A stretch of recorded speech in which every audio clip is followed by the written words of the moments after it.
বর্তমানে সোশ্যাল মিডিয়াতে one of the most misused word হচ্ছে গাইজ। কেন? Let me explain.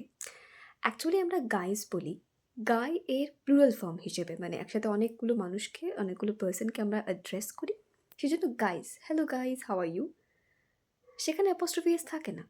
কিন্তু আমি অনেককে দেখেছি ইনস্টা, ফেসবুকে ক্যাপশন দিতে হ্যালো গাইজ, এবং সেখানে অনায়াসে অ্যাপোস্ট্রফি এস ইউজ করতে, গাই অ্যাপোস্ট্রফি এস। আচ্ছা বাবা, অ্যাপস্ট্রফি এসের ইউজটা কি? যখন আমরা কোনো কিছু এর বোঝাই, পজেসিভ ফর্মটা বোঝাই, তখন গাইস অ্যাপস্ট্রফি এস দিই। অ্যাপস্ট্রফি এস মানেই বাংলায় সহজ ভাষায় বলতে গেলে এর। ধরুন রামের বই, তাহলে রামস বুক, অ্যাপস্ট্রফি এস দিই। আর গাইস মানে হচ্ছে গাইয়ের, লোকটার, ছেলেটার, এইভাবে মিনিংটা বোঝায়।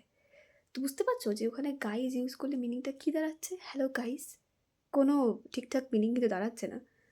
So please don't use guys in place of guys.